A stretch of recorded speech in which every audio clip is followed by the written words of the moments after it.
ကျွန်တော်ဒီနေ့ပြောမှာကတော့လူတိုင်းဘဝကိုတဖြည်းဖြည်းမှန်မှန်တိုးတက်စေတဲ့အလေ့အထတစ်ခုဖြစ်တဲ့စာဖတ်တဲ့အလေ့အထဖြစ်တယ်။နေ့တိုင်းစာဖတ်တာကလူတိုင်းအတွက်အကောင်းဆုံးသောအလေ့အထတစ်ခုဖြစ်နေတယ်။စာနေ့တိုင်းဖတ်ရင်မိရဲ့စိတ်ကိုတမလာစေပြီးတော့အတွေးခွန်ကောင်းတွေထွက်ပေါ်လာစေတယ်။နေ့တိုင်းမိနစ်နဲ့ငယ်စာဖတ်လို့ရှိရင်အချိန်ကြာလာတဲ့အခါမှာတော့မြင်းရဲ့ဘဝကိုကြီးမားစွာပြောင်းလဲစေမှာဖြစ်ပြီးအယူဆတွေကိုလက်ခံသည့်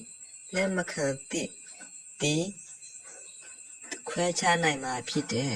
အလုပ်ကိုလည်းပုံမအာယုစိုက်နိုင်အောင်ကူညီပေးနိုင်ပါတယ်ပြီးတော့လူမှုစစ်ဆင်ရေးအတောက်ကိုလည်းကျွမ်းကျင်လိမ့်မှာပါဏစေပါတယ်စာအုပ်ကကျွန်တော်တို့ကိုအခြားလူတွေရဲ့အတွေ့အကြုံတွေအောင်မြင်မှုရဲ့လမ်းကြောင်းအမှန်ကို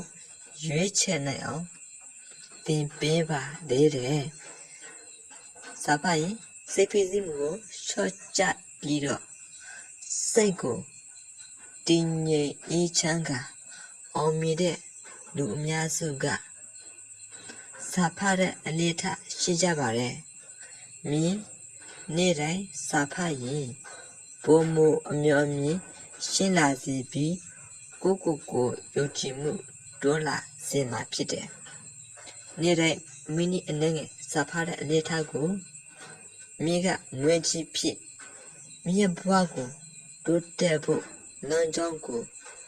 ဦးတည်စေမှာဖြစ်ပါတယ်။